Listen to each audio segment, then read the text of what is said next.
Je disais, le monde noir n'a jamais perdu. Et je rentre sur ça. Je veux qu'on arrive à se mettre ça dans la tête une fois pour toutes. Le monde noir n'a jamais gagné, n'a jamais perdu quoi que ce soit. Comme je disais l'autre fois, quand vous avez combattu contre 100 personnes et qui n'ont pas été en mesure de vous tuer, vous n'avez pas perdu la guerre. Nous sommes plutôt endormis. Et bien qu'on ait été endormis pendant très longtemps, ils n'ont quand même pas été capables de nous abattre. Et maintenant, la terre entière est en train de trembler. On a entendu Macron, les problèmes c'est les Noirs. La Clinton, les problèmes c'est les Noirs. Aux États-Unis, les problèmes c'est les Noirs. Pourquoi ont-ils peur des Noirs qui sont aussi faibles, qui n'ont jamais contribué dans l'histoire, qui n'ont jamais rien fait? Ils ont toujours été sur les arbres. Pourquoi a-t-on peur de quelqu'un qu'on définit aussi minable et faible? Pourquoi on est aussi intéressé, on est aussi obsessionné par un peuple, par une race qu'on définit à la limite inutile? Quelque chose qui est inutile, on ne s'en occupe pas. Au moins où on n'est pas en train de dire la vérité. La vérité, c'est que ils ont été à même de donner des coups au peuple noir, à nous éliminer systématiquement, pendant que nous avons été induits dans une phase de sommeil puissante. Mais ils n'ont pas quand même été capables de nous achever. Et aujourd'hui, nous sommes en train de nous réveiller. La conscience noire est en train de réveiller. Et donc, il faut accélérer la machine. Il faut accélérer la machine. Parce que nous sommes en train de réaliser que nous n'avons jamais rien perdu. Que nous sommes toujours les plus forts. Nous sommes encore et toujours les plus forts. C'est ainsi que nous faisons honneur, nous rendons hommage et commémoration à nos ancêtres, à ces grands guerriers, à ces grands combattants. Et nous leur demandons leur assistance. Nous invoquons, nous appelons le courage de Tcherou, Chaka Zulu. Nous demandons le courage de Soumanguru Kante Sundiata Keïta. Nous invoquons le courage de Onandi, la grande mère, des guerriers Ashanti. Nous invoquons le courage des guerriers, des combattants Kikuyu, des combattants Mongo, des combattants Ga Aka, des combattants Ngala, des combattants Luba, Teke et autres. C'est dans cette phase que nous commémorons des combattants ou des martyrs, et martyrs comme Lumumba. Nous commémorons les combattants Sankara, martyr Kamit. Nous commémorons les combattants Kwame Nkrumah. Nous commémorons les combattants Kadhafi. Et nous invoquons leur énergie qu'ils reviennent à nous et qui nous aident à nous lever pour mettre un fin, pour transformer notre propre monde. Mais ici, nous allons parler de notre élément. Pourquoi le monde noir est ainsi resté dans cette phase de culpabilité? Disons, dans cette phase d'impuissance. Cette impuissance qui s'est dessinée dans le monde noir est une accusation de lâcheté. Je m'excuse pour commencer, pour affronter cet argument, je vais essayer d'être le plus franc possible. La situation que nous voyons entre nous, parlons entre nous, est une situation de dégoût. Nous avons été mis les uns contre les autres. Les Congolais contre les Rwandais. Les Camerounais du Nord contre ceux du Sud. Les Nigériens du Nord, c'est contre ceux du Sud. Partout sur Kama. Et même au niveau familial, nous avons les mêmes drames. Ceux qui se font des petits politiciens noirs, africains. On est là à s'attaquer les uns des autres. Quand nous connaissons les vrais coupables. Mais non. Quand il s'agit de parler des vrais coupables, tout le monde ferme la bouche. Tout le monde ferme la bouche. Manque de courage. Aujourd'hui, on entend parler des Kabila. On a entendu parler de Mobutu. Aujourd'hui, tout le monde veut sauter à la gorge de qui a tué Thomas Sankara. On indique Blaise Compaoré. Mais on connaît qui est les... Blaise Compaoré, c'était la main. La personne ou les personnes responsables de cela, nous les connaissons. La destruction d'Isaïr, nous connaissons qui sont les responsables. Mais là, on insulte Mobutu. Mais on insulte Mobutu à connaissance de la vérité. La mort de Kabila, on la donne aux Rwandais, mais nous connaissons la vérité. Nous connaissons la vérité. La mise en prison de Laurent Gbagbo, on insulte Ouattara. Mais nous connaissons la vérité. Nous connaissons la vérité. Nous sommes seulement devenus trop lâches. Nous attaquons seulement le faible. Nous vivons en Occident. Et nous connaissons qu'il constitue la source de beaucoup de problèmes que nous avons.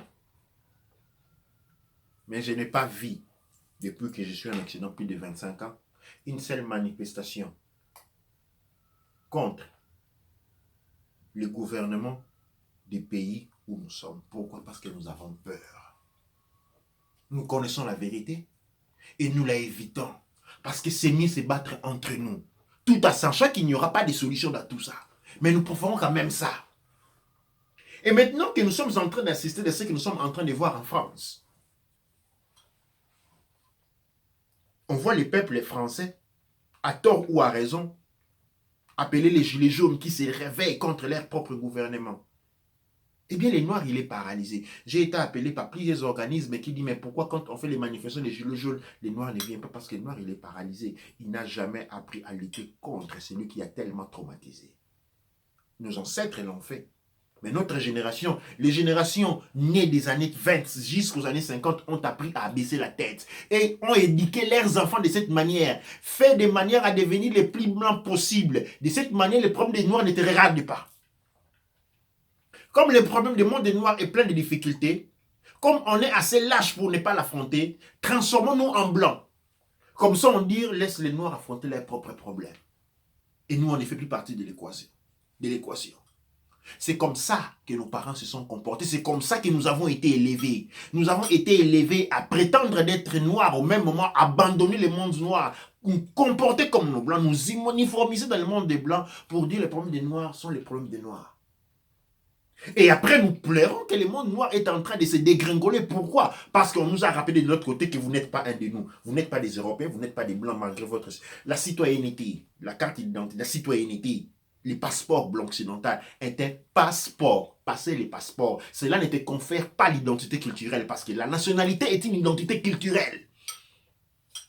Tu ne peux pas devenir français sur papier. Les Français, c'est une identité culturelle. Tu ne vas pas te réveiller le matin, tu deviens français. Tu as été donné, accordé une faveur du point de vue politique, pas du point de vue culturel. Malgré ton passeport français, anglais, belge, le peuple français peut quand même décider de te chasser de leur territoire. Parce que tu ne peux pas devenir quelque chose d'autre. De ce point de vue-là, ton identité reste. Alors, aussi longtemps que tu puisses faire pour devenir noir, tu ne le deviendras. Pour devenir blanc, tu ne peux pas le devenir. Tu es défini par ton identité. Et nos parents nous ont forcés à abandonner ce que nous sommes. C'est comme ça, nombreux d'entre nous sont fiers de parler français. C'est comme ça que nous sommes plongés dans une situation où pour communiquer, on doit parler en français. Parce qu'autrement, nous ne serons pas à mesure de les faire. Notre niveau d'intelligence est dicté par combien on parle les Français. Or, en France, même la personne la plus basse de la société, même un illettré parle français, c'est sa langue maternelle. À nous, elle est devenir un moyen de mesure d'intelligence. Vous voyez pourquoi on a détruit le monde? On a détruit le monde parce que nous avons trahi notre terre-mère. Génération après génération, nous sommes une génération de traîtres. Nous sommes ni d'une génération, spécialement la génération de nos parents était constituée de traîtres, des gens qui avaient abandonné tout ce qu'ils étaient juste pour ressembler à quelque chose d'autre. Et c'est comme ça aujourd'hui, comme il dit Maman Palamou, les femmes ne savent même plus pourquoi ils se mettent je ne sais pas moi quand, les chapeaux de cheveux blancs à la femme. Pourquoi? Quand on regarde une femme noire aujourd'hui, quand on regarde une japonaise, on reconnaît une japonaise. On regarde une coréenne, mais qui sont asiatiques, on sait faire la différence entre une coréenne. Quand on voit les cheveux indiens, les cheveux pakistanais, on sait faire la différence avec celui d'un coréen. On sait reconnaître un français, on sait reconnaître un belge, mais pas un noir. Une femme noire, quand on voit la nuit, elle ressemble, pour les maîtres de beauté pour l'homme et la femme noire, c'est être blanc. Pendant que de l'autre côté, ils se sont inventés des instruments, des pilules pour devenir noirs.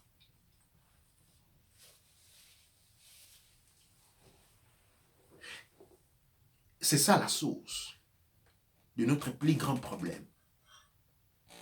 Nous devons, à la question d'hier, comment invoquer nos ancêtres? Tout le monde est en train de poser la question, comment invoquer nos ancêtres avec sa perruque? Et moi, je pose la question, de quel ancêtre parles-tu? Parce que tu invoques l'ancêtre que tu es en train d'honorer. Et à te voir avec une perruche de Marilyn Monroe, veux-tu, comme les descendants de Bois Léopold, moi je me pose la question de quel ancêtre tu es en train de me poser la question. Avec ta peau démélanisée pour ressembler à un homme blanc, veux-tu comme Charlot, moi je me pose bien la question de quel ancêtre on est en train de parler. On ne peut parler d'ancêtre que quand on l'honore. Et comment on honore l'ancêtre? Par comment nous nous habillons, par comment nous nous comportons et comment nous mangeons. La réponse que j'ai donnée la fois dernière, la dernière fois qu'on a parlé de cette question, comment honorer nos ancêtres, comment commémorer nos ancêtres? Eh bien, nous le faisons avec ces 3 points. 1. Nous parlons d'eux, de nos ancêtres à nos enfants.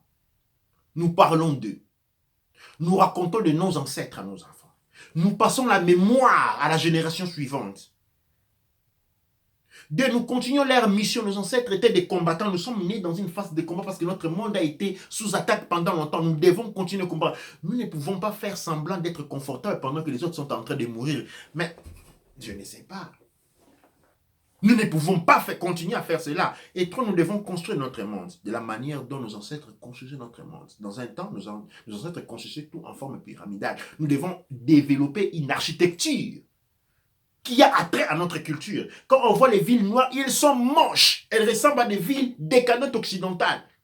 Rien à dire que l'architecture occidentale, c'est l'architecture des plus moches.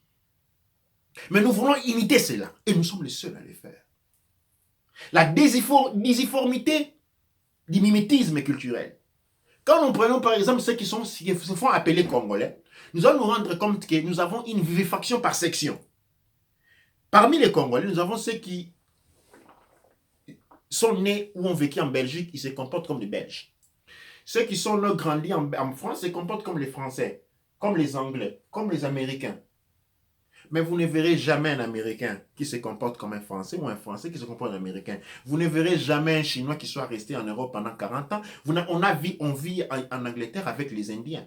Ils sont là depuis 4, 5, 7 générations. Quand on parle les Anglais, on sait que c'est un Indien qui est en train de parler les Anglais. Et il est fier de comment il parle sa langue. Quand on doit s'adapter à lui, parce que quand vous appelez un secrétaire téléphonique, c'est eux qui parlent. Et ils parlent l'anglais à l'air, mais c'est l'anglais indien. Et ils sont fiers de leur identité. Non, par contre, si je me mets à parler l'anglais ici avec une tonalité Congo, tous les Congos vont commencer à rire de moi. Pourquoi? Parce que je dois parler comme l'anglais. Nous sommes encore les seuls plongés dans cette factualité. Pourquoi je suis encore en train d'indiquer cela? On dit peut-être, non, je ne suis pas en train de vous embêter. Je suis en train de vous énumérer les éléments qui freinent votre réveil de conscience. Ce n'est pas des rites qu'il faut pratiquer au lever du soleil, au coucher de la nuit. Ce ne sont pas des bougies qu'il faut aller allumer autour d'une rivière. Non, c'est le modèle de comportation. Des comportements, c'est les degrés de conscience associés à l'expérience de la vie. Notre comportement de tous les jours doit être une commémoration à nos ancêtres. Notre mémoire doit être focalisée sur la réalisation, continuer le travail, continuer les combats. Nous ne pouvions pas dormir avec les deux yeux fermés dans un monde où nous sommes sous attaque à tout moment. Au point où un enfant qui meurt, c'est devenu quelque chose d'habituel. Ça ne dérange personne, spécialement pas nous. Spécialement pas nous. Nous sommes les seuls peuples au monde pour lesquels leurs propres frères et sœurs qui meurent ne leur dérangent pas du tout. Parce que le soir même, vous êtes dans les boîtes. Et les dimanches, vous allez à l'église devant les pasteurs à célébrer votre hypocrisie. Pour lesquels il y a un Dieu qui vous sauve, mais qui a hier laissé tomber, mourir les autres. Et ceci dire le temps que jusqu'à ce que vous mouriez vous aussi. Des moutons de deux parnures. Tous alignés dans l'abattoir, inconscients les uns des autres, jusqu'à ce que la machette se retrouve sur les coups. Juste le temps de crier, bah, et c'est parti. Triste réalité. Encore, je répète, je ne suis pas en train de parler de condamnation. Nous ne sommes pas condamnés à faire cela. Nous ne sommes pas condamnés à subir cela. Nous le subissons par choix de force.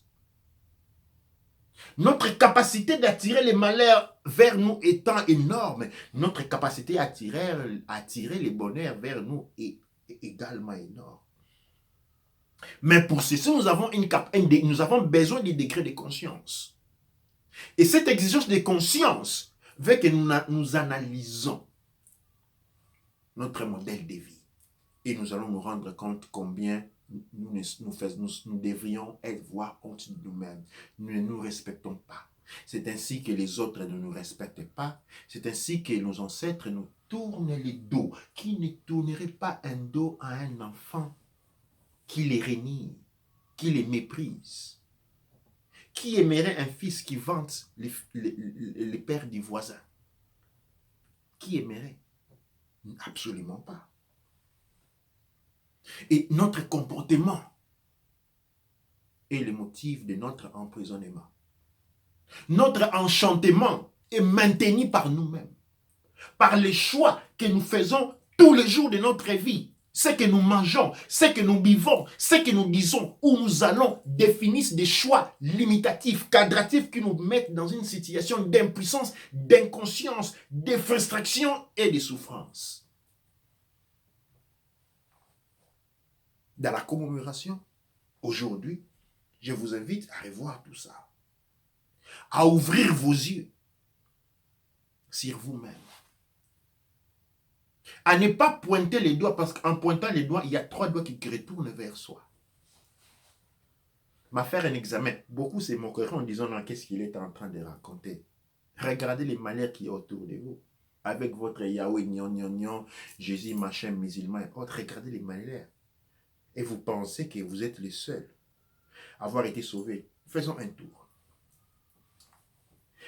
La population noire vivant en Occidentaux constitue les plus bas niveaux du point de vue de la stratification sociale, c'est-à-dire parler un français, un langage normal. Si nous devons faire une séparation, une discrimination telle est l'usage du monde occidental par échelon social de peuples vivant en Occident, les peuples noirs occupent le bas de l'échelon. Les statistiques démontrent qu'il s'agit des États-Unis. Un noir doit travailler constamment. Il doit travailler constamment, faire travailler 50 fois plus que les autres pour obtenir ce que les autres obtiennent en ne faisant absolument rien. Maman Mbik vous faisait voir hier, je n'ai pas les schémas avec moi, les schémas sur l'ondement de la richesse, la distribution ou les résultats de la richesse par an, par race. Pour vous donner une idée, je vais faire une échelle mentale. Dans l'échelle, dans les points, admettons que les peuples occidentaux, les peuples blancs, disons, ont commencé à 100 il y a 500 ans. Aujourd'hui, sont arrivés à des milliards, c'est-à-dire des 100, ils sont arrivés à 1 million. Le peuple noir a commencé à 30. Et aujourd'hui, après tant d'années, il n'est même pas arrivé au 100 dont les blancs se sont servis comme point de départ.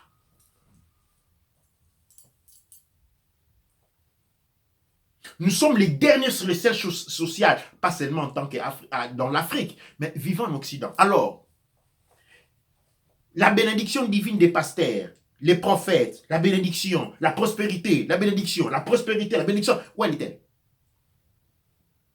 Où elle est-elle? Après 30 des années de prières, depuis Maman Hollande et les prières qui sont venues des États-Unis, financées par George Bush, et tous ces mécanismes-là, où en sommes-nous aujourd'hui?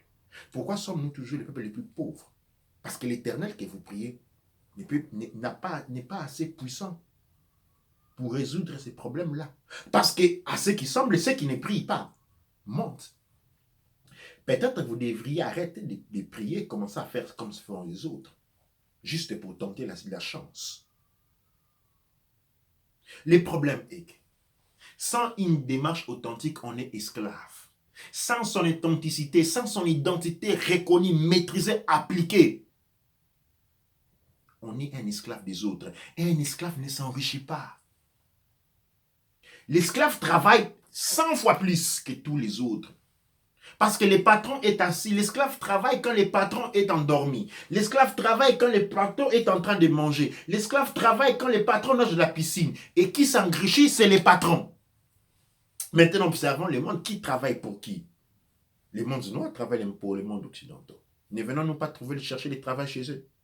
N'attendons pas leurs investissements pour pouvoir même manger. Et qui s'enrichissent eux? Cette relation fait de nous des esclaves. Mais encore, je le répète, c'est de l'esclavage par choix. Nous avons choisi. Nous choisissons chaque jour. Et nous conformons ces choix chaque jour par notre comportement lâche. Le peuple noir ne choisit pas les noirs. Nous ne nous choisissons pas. Nous choisissons les autres.